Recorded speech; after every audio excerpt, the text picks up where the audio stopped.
Human, if my people find us like this, they will declare us bonded. The wind howled across the frozen plains of Cryos, 7 like a living thing, carrying needles of ice that rattled against Ethan Carter's cracked visor and stung every inch of exposed skin. His suit's temperature display blinked a warning in dull orange, -52 degrees Fahrenheit and dropping. The battery indicator hovered at 19%. Not great. Not catastrophic yet, but getting there fast. Ethan adjusted the collar of his insulated field jacket and crouched lower behind the half-collapsed survey sled that had become his only shelter against the storm. The shuttle wreck was somewhere behind him, buried under snowdrifts nearly 3 feet high. If the emergency beacon was still transmitting, rescue might come. Eventually. Maybe. But on a planet like Cryos, 7, eventually was not a comforting word. The wind shifted, and something moved in the blowing snow. Ethan froze. At first he thought it was another rock formation poking through the ice crust. Then the shape stumbled forward and collapsed. A person, or at least something close enough. Ethan pushed himself up and trudged toward the figure, boots crunching through the frozen crust with every step. The suit's servos whined softly under the strain. When he reached the body, he stopped short. The stranger was unmistakably alien. Her skin carried a faint blue glow beneath the frost that clung to her arms. Long silver hair spilled across the snow like strands of frozen starlight. She was tall, though curled tightly against the cold, and her breathing came in shallow, uneven bursts. Ethan crouched beside her and tapped the side of his helmet, activating the translator. "Hey," he said, voice muffled behind the visor. "You alive there?" Her eyes flickered open. They were pale gold, reflective even in the dim gray light of the storm. For a moment she stared at him as if trying to decide whether he was real. Then she tried to push herself upright and failed. "Human," she murmured, her voice thin but steady through the translator. "Leave. The storm will kill you." Ethan let out a short breath that fogged his visor. "Funny," he said. "I was about to say the same thing to you." The wind surged again, stronger this time, rattling the metal frame of the survey sled behind them. Ethan glanced at the sky. The cloud ceiling had dropped lower, turning the afternoon into a swirling gray twilight. He had maybe an hour before visibility disappeared completely. Maybe less. He looked back at the alien girl. She was shaking now, subtle but constant, the kind of shiver that meant the body was losing its fight against the cold. Her clothing, some kind of armored fabric, was torn along one shoulder, exposing blue skin already dusted with frost. Ethan hesitated for half a second. Then he sighed and shrugged off the heavy survival pack on his back. "All right," he muttered. "This is either the dumbest idea I've had all week, or the nicest." From the pack, he pulled out the last piece of reliable gear he still had, a thermal sleeping bag rated for extreme conditions. The orange fabric hissed as it expanded in the cold air. The alien girl watched him with narrowed eyes. "Why are you doing this?" she asked. Ethan knelt in the snow and spread the bag open. "Because the storm's getting worse," he said simply. "And because freezing to death is a pretty lousy way to spend the evening." She studied him for a long moment, as if the answer made no sense at all. Ethan gestured toward the sleeping bag. "Look," he said matter-of-factly. "I've only got one of these. Which means if we're both going to make it through the night, we're going to have to share." The wind roared across the plain again, louder this time, carrying another wave of ice that rattled against his helmet like gravel. The alien girl slowly lifted her head, eyes locked on his. When she spoke again, her voice was quieter, almost uncertain. "Human," she said. "If my people find us like this, they will declare us bonded." Ethan blinked behind the visor. "Bonded?" The alien girl hesitated, as if the word itself carried weight. "Married." For a long moment the storm was the only thing making noise on the frozen world. Then Ethan rubbed the back of his neck and sighed. "Well," he said, "that's going to make tomorrow's introductions awkward." The alien girl did not move right away.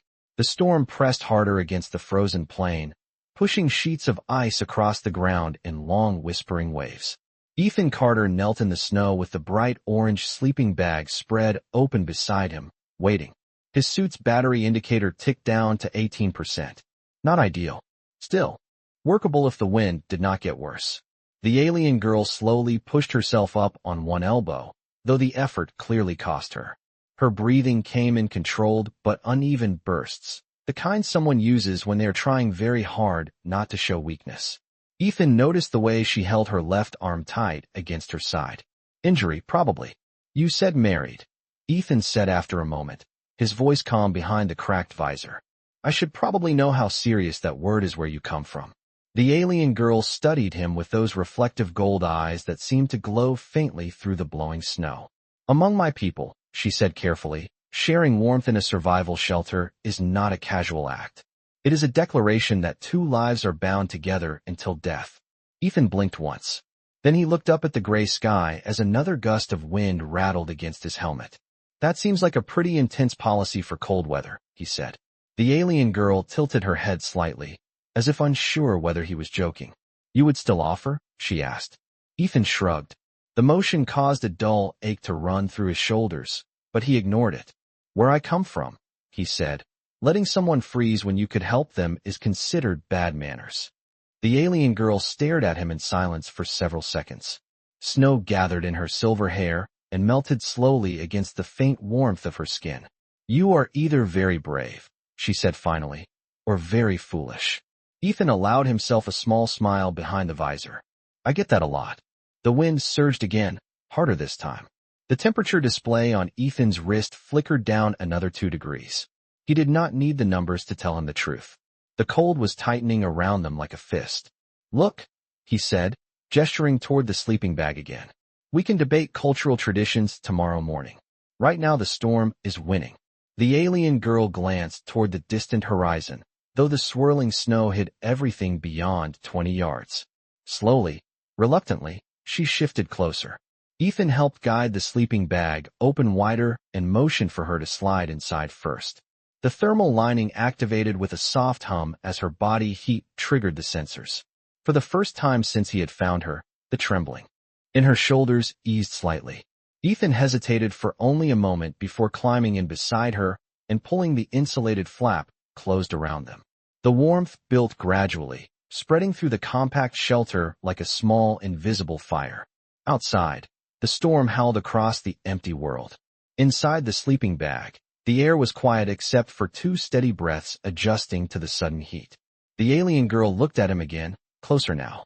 Her golden eyes reflected the faint glow from his suit display. Human Ethan Carter, she said softly. You understand that if my people discover this, they will consider it permanent. Ethan leaned his head back against the snowpack behind them and exhaled slowly. Right now, he said, my main goal is surviving the night. The alien girl seemed to consider that answer very carefully. After a moment she spoke again. My name is Lyra. Ethan nodded once. Nice to meet you, Lyra. For several minutes neither of them said anything. The warmth continued to build inside the sleeping bag as the heating fibers adjusted to their combined body temperature. The violent wind outside faded into a distant roar, muffled by the insulated shell. Lyra's breathing steadied. Her posture relaxed slightly, though she remained alert. Then her eyes narrowed as she noticed the blinking light on Ethan's wrist display. Your power supply, she said quietly. It is failing. Ethan glanced at the indicator. 17%. He shrugged again. It will last the night. Lyra looked unconvinced. The silence stretched a little longer. Then she asked a question that sounded less like suspicion and more like curiosity. Human Ethan Carter, why did you really stop to help me? Ethan thought about the question for a moment. Snow scraped across the outside of the sleeping bag as another gust rolled across the plain. Finally, he answered in the simplest way he knew how. Because you looked like you needed it. Lyra studied his face as if that answer was somehow the strangest thing she had heard all day. The storm did not calm as the night deepened. The wind continued to sweep across cryos, 7 in long, relentless waves, dragging ribbons of powdered ice across the frozen surface. Inside the thermal sleeping bag the air had grown warmer, almost comfortable compared to the brutal cold outside, but Ethan Carter knew that comfort was temporary. His wrist display now showed 16%. Battery remaining. The indicator pulsed softly against the dim interior glow of his suit panel. Lyra noticed it again. Her golden eyes shifted from the display back to Ethan's face. You continue to lose power, she said quietly. Your suit was never meant to endure a night in this storm. Ethan let out a slow breath. It will last long enough. Lyra studied him carefully, as if trying to understand the logic behind his calm tone. Outside the insulated shell of the sleeping bag, the wind screamed across the empty plain, occasionally striking the survey sled with hollow metallic knocks. Each sound echoed across the frozen ground like distant thunder. For several minutes, neither of them spoke. Ethan focused on slowing his breathing, conserving heat, letting the thermal fibers of the bag regulate the temperature around them. Lyra remained very still beside him, though he could feel subtle tension in the way she held her shoulders. Finally, she spoke again. "Among my people," she said slowly, "acts of kindness are rarely given without purpose." Ethan turned his head slightly toward her. "Purpose?" Lyra nodded faintly. "A favor usually creates obligation. Assistance creates debt. Every action forms a balance that must be repaid." Ethan considered that for a moment. Snow scratched softly across the outside of the sleeping bag as another gust rolled over the plain. "That sounds exhausting," he said. Lyra blinked once. "Exhausting? Keeping track of every good deed like it is a bank account." Ethan shifted slightly to ease the stiffness in his shoulders. "Where I grew up, sometimes people just help each other." Lyra watched him with a quiet intensity that suggested the idea was difficult to accept. Without expecting anything in return, Ethan nodded once. "Most of the time." The alien girl lowered her gaze, thinking. A faint blue glow from her skin reflected off the orange interior lining of the sleeping bag, giving the small space a soft, shifting light. After a moment, she asked another question.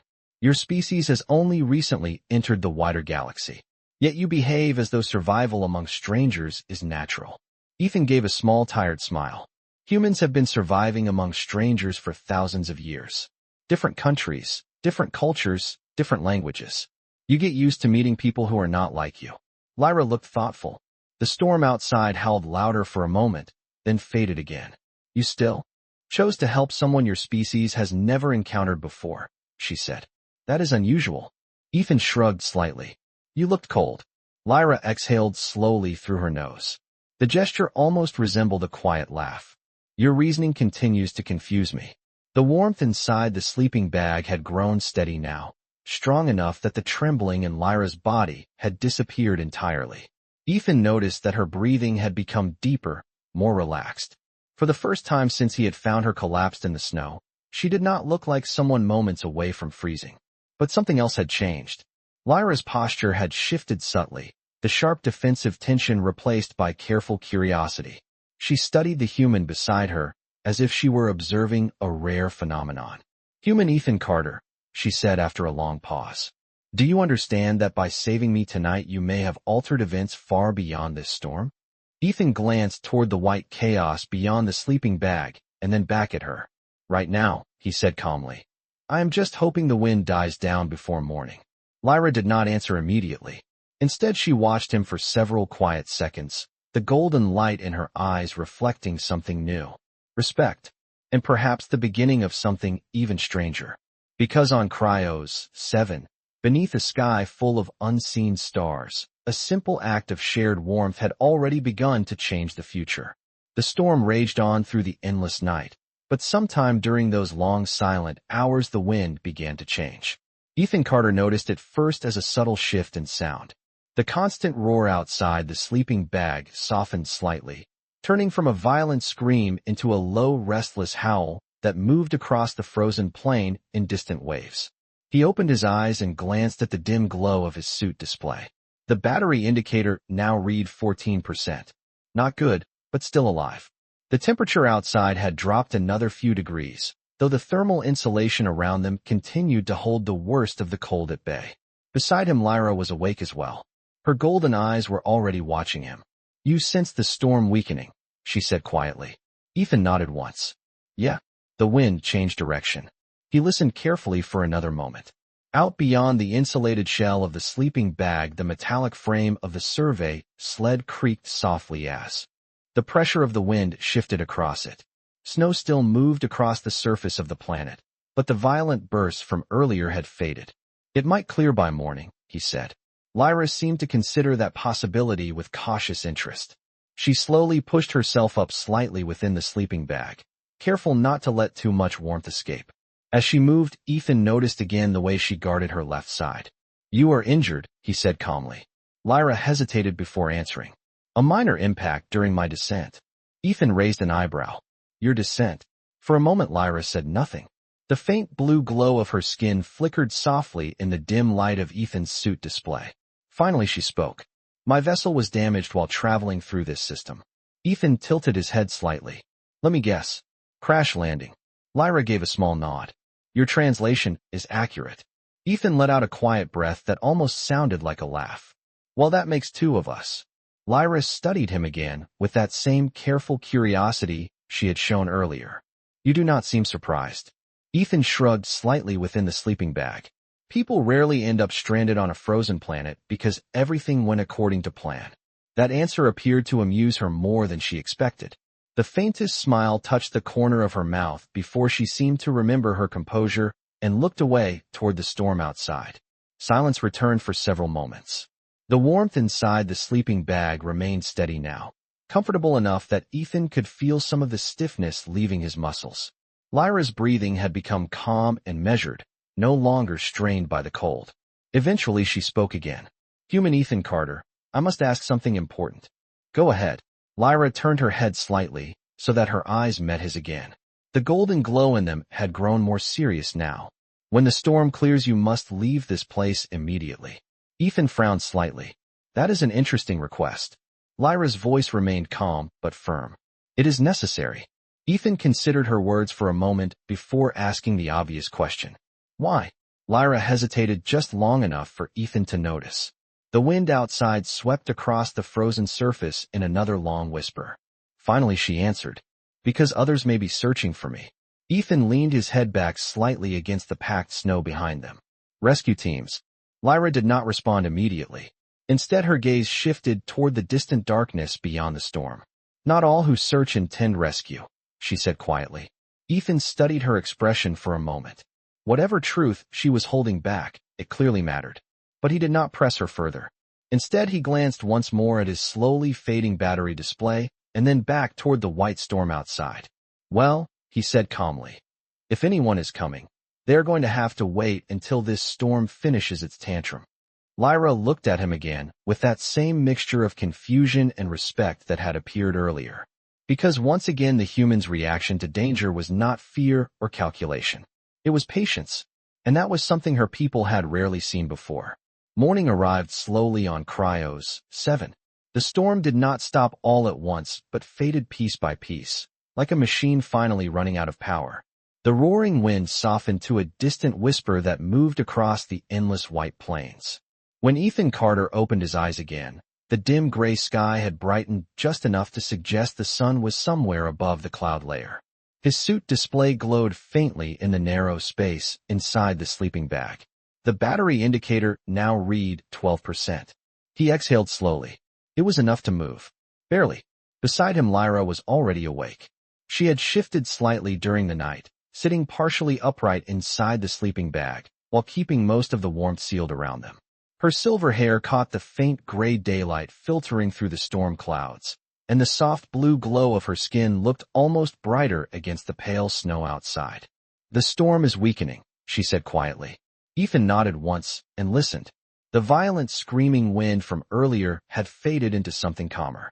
Snow still drifted across the frozen surface, but the thick wall of white that had swallowed the horizon was beginning to thin. He could see perhaps 40 yards now instead of 20. Progress. Good news, Ethan said. That means we can start moving. Lyra turned her head slightly. Moving where? Ethan gestured weakly toward the direction where his shuttle had crashed sometime the previous day. My ship went down about half a mile from here. If the emergency beacon survived the impact, it might still be broadcasting. Lyra studied him carefully. Half a mile in these conditions will not be easy. Ethan gave a small tired smile. Nothing on this planet seems easy. The human shifted carefully and began opening the insulated flap of the sleeping bag just enough to let the cold air test the inside temperature. A thin wave of icy wind slipped inside immediately, sharp and biting, but not nearly as brutal as the night before. Yeah, he said quietly. Definitely warmer than -50. Lyra noticed the display on his wrist again. Your power supply continues to fall. Ethan glanced down. 11% now. He nodded calmly. Which means standing around talking about it is not helping. Lyra watched him closely as he slowly pushed himself upright. The stiffness in his joints made the movement slower than usual, but his determination was obvious. The human had already accepted the situation and moved directly to the next problem. That efficiency impressed her more than she expected. Ethan stepped out of the sleeping bag and immediately felt the cold wrap around him again like a tightening grip. The wind pushed lightly against his jacket, carrying drifting sheets of snow across the frozen ground. He stretched his shoulders once before offering a hand to Lyra. "Come on," he said. "If we get moving now, we might reach the wreck before the next weather shift." Lyra hesitated for only a second before accepting the help. As she stood, Ethan noticed the slight tension in her posture again when she placed weight on her left side. The injury was still there. "How bad is it?" he asked. Lyra looked down briefly before answering. "It will not prevent walking." Ethan nodded slowly, though he was not entirely convinced. Still, he said nothing more about it. They stepped away from the sleeping bag together, the endless white horizon stretching in every direction. The silence of the clearing storm made the planet feel strangely empty, as though the entire world had been holding its breath through the night. Ethan took a few steps forward and then stopped suddenly. Lyra noticed the change immediately. "What is it?" she asked. Ethan was staring toward the distant sky beyond the thinning clouds. For several seconds he said nothing. Then he spoke quietly. "Tell me something, Lyra." She looked at him. "Yes." Ethan pointed toward a faint moving shape high above the cloud layer. It was small, distant, but clearly not natural. Something metallic reflecting the pale sunlight as it passed overhead. "When you said others might be searching for you," Ethan said calmly, "did you mean something like that?" Lyra followed his gaze. The moment she saw the distant object moving across the sky, the calm expression on her face changed. Not fear, recognition, and perhaps concern. Because the search had already begun. The object in the sky moved slowly across the pale morning light, gliding above the thinning clouds with deliberate precision. Ethan Carter narrowed his eyes behind the scratched visor of his suit, trying to get a clearer look. The reflection of sunlight along the metallic hull made it unmistakably artificial. It was not drifting like debris. It was searching. He lowered his hand slowly. "That does not look like a weather satellite," he said calmly. Beside him, Lyra remained very still. Her golden eyes followed the distant craft with quiet intensity. For several seconds, she said nothing, and Ethan noticed the subtle tension returning to her posture. The relaxed curiosity she had shown earlier had been replaced by something sharper. Awareness. "It is not a satellite," Lyra said at last. Ethan glanced toward her. "Care to elaborate?" The alien woman took a slow breath as if measuring how much truth to reveal. The faint blue glow of her skin brightened slightly against the pale landscape around them. "It is a scout vessel," she said. Ethan looked back toward the sky. The small craft passed silently across the cloud layer, its shape sleek and narrow, almost like a blade cutting through the thin atmosphere. "Scout vessel sounds official," he replied. Lyra nodded faintly. "It belongs to my people." Ethan studied the moving silhouette again.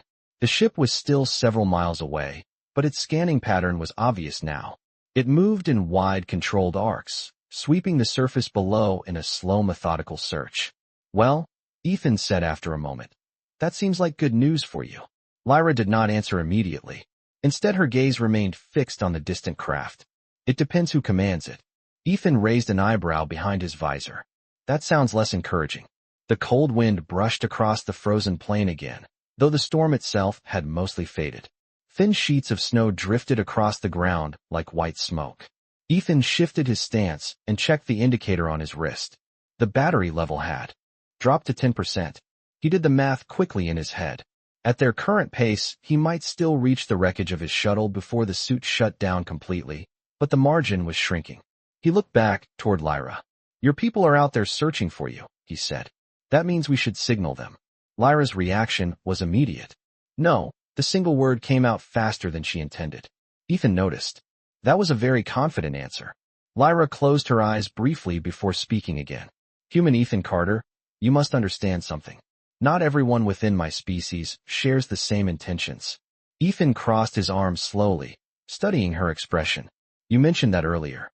Lyra nodded once. The faint wind carried strands of her silver hair across her face as she looked toward the distant craft again. "My people are divided," she explained carefully. "Some would consider my survival important. Others would consider my disappearance convenient. Ethan was silent for a moment as he processed that statement. Then he nodded slightly. Political trouble. Lyra looked at him with mild surprise. You recognized it quickly. Ethan shrugged. Human history is full of the same problem. He glanced again toward the distant scout vessel circling through the clouds. The ship had begun another wide pass over the frozen terrain.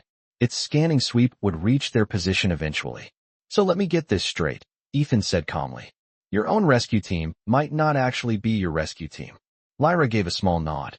That is correct. Ethan exhaled slowly, the sound muffled by the inside of his helmet. That complicates things.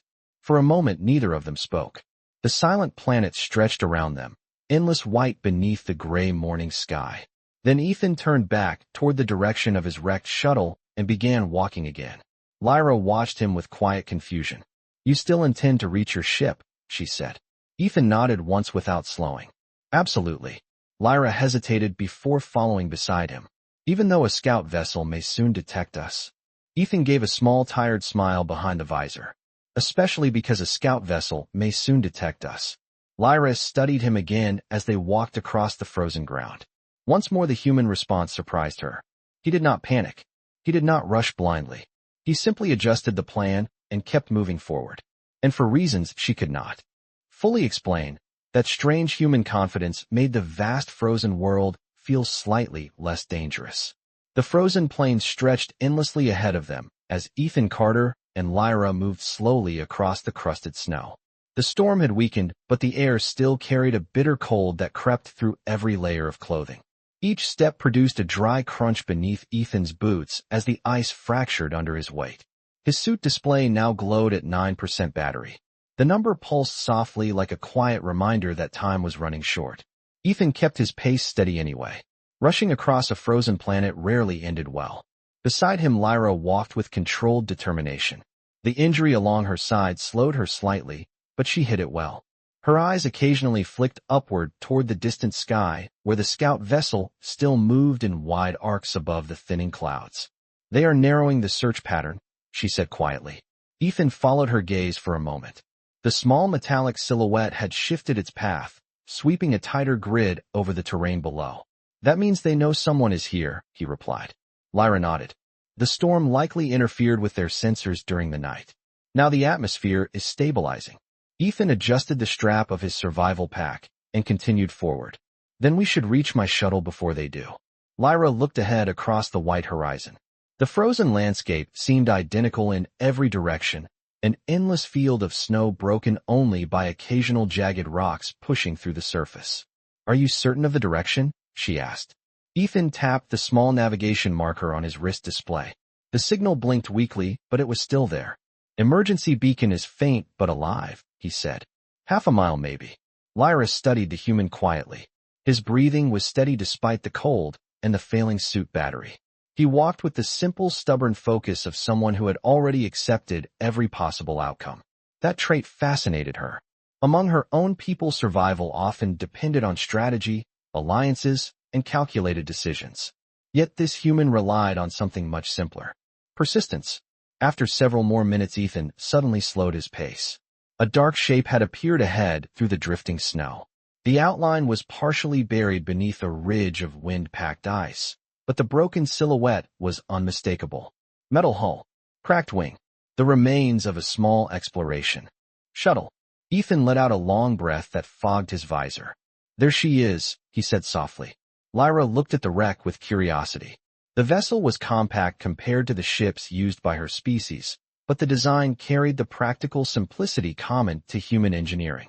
Panels were dented from the crash, and part of the rear thruster assembly had collapsed into the snow. Your vessel endured a difficult landing, she observed. Ethan gave a small tired smile. You could say that. He approached the side hatch and brushed away a thick layer of snow covering the access panel. The outer door responded after a moment with a mechanical hiss as emergency power recognized his command code. Warm air from the damaged life support system drifted faintly from the opening. Not comfortable, but warmer than the frozen world outside. Ethan stepped inside first and quickly scanned the interior controls. The cockpit displays flickered weakly, but several systems were still functioning. Life support at 20%, he muttered. Beacon still transmitting. That is good. Lyra stepped inside behind him and looked around the cramped interior with quiet interest. The space smelled faintly of burnt circuits and cooling metal. Despite the damage, the small vessel still offered shelter. Ethan removed his gloves and flexed his stiff fingers while glancing again at his wrist display. The battery indicator dropped to 8%. Just in time. Lyra stood near the entrance hatch and looked back out across the empty white landscape. High above the clouds, the distant scout vessel completed another pass across the sky. Its scanning lights flashed faintly as it adjusted its search path once again. She turned back toward Ethan. "They will find this location soon," she said calmly. Ethan leaned back against the control panel and exhaled slowly. "Yeah," he said. "I figured that part out." Lyra studied him for a moment. "You are not afraid of what may happen when they arrive?" Ethan considered that question before answering. "Fear does not change the outcome," he said simply. Lyra's golden eyes reflected the soft glow of the cockpit lights. In that moment, she realized something important about the human standing beside her. Ethan Carter had not saved her because of politics or strategy or obligation. He had saved her because someone needed help. And if her people arrived in the next few minutes, they would not be meeting a frightened survivor. They would be meeting the human who had unknowingly changed her fate the moment he offered to share warmth on a frozen world. The damaged shuttle rested half buried in the frozen snow while the pale morning light spread slowly across the surface of Cryos 7. Inside the cramped cockpit, Ethan Carter leaned over the control console, brushing frost from the cracked display panel while the remaining systems struggled to stay alive. The faint hum of the emergency power core filled the small cabin with a steady mechanical pulse. It was not strong, but it was enough to keep the heater running and the beacon transmitting. His suit display blinked once more before finally fading to black as the last of the battery drained away. Ethan removed the power pack from his wrist with a quiet sigh and set it on the console. "Well," he muttered calmly, "that was good timing." Across the small cabin, Lyra stood near the open hatch, her gaze fixed on the bright sky beyond the drifting snow. The storm had nearly disappeared now. Thin clouds moved slowly overhead, revealing patches of pale sunlight that reflected across the endless white terrain like scattered mirrors. Far above, the scout vessel had changed its pattern again. The ship no longer moved in wide circles. Instead, it descended gradually through the cloud layer, its smooth metallic hull glinting as it approached the planet's surface. Lyra's expression grew more focused as she watched the vessel draw closer. "They have located the beacon," she said quietly. Ethan leaned back against the pilot's seat and followed her gaze. The small ship now hovered perhaps 2,000 feet above the frozen plain, its scanning lights sweeping slowly across the surface like searching eyes. "Yeah," he said. "That part was kind of the point." Lyra turned slightly toward him. "You still do not know who commands that vessel." Ethan shrugged lightly. "True." Lyra studied his calm posture, clearly puzzled by the human's lack of concern. "Your survival may depend on their intentions," she reminded him. Ethan rested his hands on the edge of the control panel and looked back toward the descending craft. "Survival usually depends on a lot of things," he replied. Outside the cockpit, the low rumble of distant engines began to echo across the frozen plain. The scout vessel slowed as it approached the wrecked shuttle, its sleek frame gliding through the cold air with controlled precision. A thin column of snow lifted from the ground beneath the ship as it stabilized in a hovering position above the crash site. Lyra's shoulders straightened slightly as she watched the ship settle into place. Her posture carried a quiet authority now that Ethan had not fully seen before. The hatch of the alien vessel opened slowly, releasing a soft beam of light onto the snow below. Several tall figures stepped down onto the frozen surface, their movements coordinated and deliberate. Even from the distance, Ethan could tell they were heavily equipped, their armor reflecting the pale sunlight with a polished metallic sheen. They approached the shuttle carefully, scanning the surroundings as they advanced. Ethan remained seated, watching through the cracked cockpit window. "Your friend seems serious," he said calmly. Lyra did not respond immediately. Instead, she stepped closer to the window and observed the approaching figures with a focused gaze. After several seconds, she spoke quietly. "They are not soldiers." Ethan glanced at her. "You sound relieved." Lyra nodded once. "Those uniforms belong to the Royal Expedition Fleet. Ethan blinked once as he processed that information. Royal, he repeated slowly. Lyra turned toward him then, her golden eyes steady. Human Ethan Carter, she said calmly. There is something I did not tell you. Ethan raised an eyebrow, but said nothing. Lyra drew a slow breath before continuing. The individuals approaching this shuttle are not simply searching for a missing traveler. She paused briefly before finishing the sentence. They are searching for their lost princess. For a moment the small cockpit remained completely silent except for the soft hum of the failing shuttle systems. Ethan looked at her for several seconds, then leaned back slightly in his seat. Well, he said finally with a tired half-smile, that explains the scout ship. Outside, the approaching figures had nearly reached the wrecked shuttle now. Their movements slowed as they noticed the open hatch and the faint heat signature inside the damaged vessel. Within seconds they would reach the cockpit door. Lyra looked toward them, then back toward Ethan. In her eyes there was gratitude, respect, and something deeper that had not existed the night before. Because the human who sat beside her had not known who she was when he chose to help. He had only seen someone freezing in the snow. And sometimes, the smallest kindness could echo far beyond a single frozen night. The figures reached the wrecked shuttle just as the weak cockpit lights flickered again. Ethan Carter remained seated in the pilot chair, calm and unmoving, while Lyra stepped toward the open hatch. Outside, the frozen plains stretched endlessly beneath the pale morning sky, the scout vessel hovering above like a silent guardian. The approaching aliens stopped several yards from the shuttle entrance and lowered their scanning devices. Their armor shimmered with a polished silver hue, elegant rather than threatening, each movement controlled and respectful. One of them stepped forward slightly, removing the helmet that covered his face. His skin carried the same faint luminous tone as Lyra's, though darker, and his eyes widened the moment he saw her standing inside the damaged vessel. He placed one hand over his chest and bowed deeply. The other figures followed his gesture at once, their movements synchronized in quiet reverence. Lyra stepped out onto the metal ramp, her silver hair catching the pale sunlight that reflected across the frozen landscape. Her posture had changed completely now. The uncertainty from the night before was gone, replaced by the calm authority of someone accustomed to command. Princess Lyra, the lead officer said softly, his voice carrying across the cold air through a translator unit. We feared the storm had claimed you. Lyra inclined her head slightly. Your concern is noted, Commander Arvin. The officer lifted his gaze again, and then noticed Ethan standing behind her inside the shuttle. His expression shifted instantly from relief to curiosity. And this human? He asked. Lyra glanced back over her shoulder toward Ethan.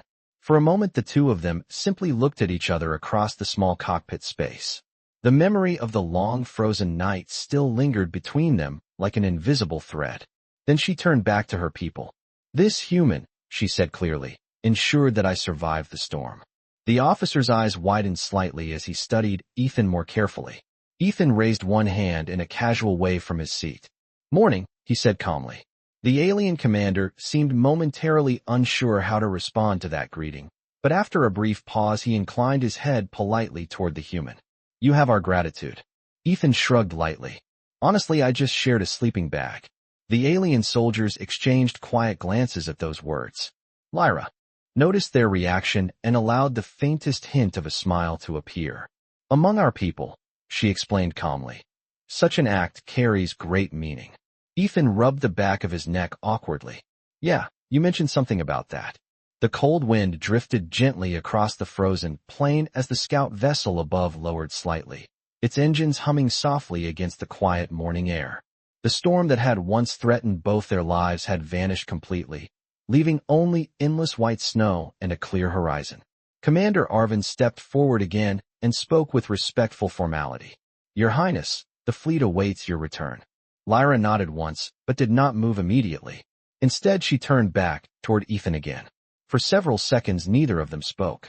Then she stepped closer to him and extended her hand. Ethan looked at it for a moment before shaking it gently. Her grip was warm despite the cold air surrounding them. Human Ethan Carter, she said softly. You offered warmth to a stranger without knowing who she was. Ethan gave a small tired smile. You were freezing. Seemed like the right thing to do. Lyra held his gaze for another quiet moment before releasing his hand. In a galaxy often ruled by power, she said. Your species continues to surprise us. Ethan watched as she stepped down from the shuttle ramp to join her waiting escort. The soldiers formed around her with respectful precision, their posture protective but calm.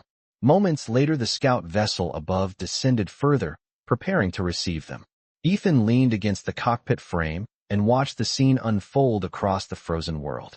The alien princess paused once more before boarding the vessel and looked back toward the damaged shuttle where the humans still stood. For a brief moment, their eyes met across the silent plain. Then she offered a small nod of gratitude before disappearing inside the ship. The vessel lifted smoothly into the sky moments later, rising through the pale morning clouds until it vanished into the vastness above. Ethan remained beside the wrecked shuttle, staring up at the empty sky. After a long, quiet moment, he exhaled slowly and glanced down at the frozen landscape around him. Well, he muttered to himself, that was an interesting camping trip. And somewhere beyond the clouds, an alien princess carried with her a simple memory that would travel much farther than any starship. The memory of a human who had not tried to be a hero.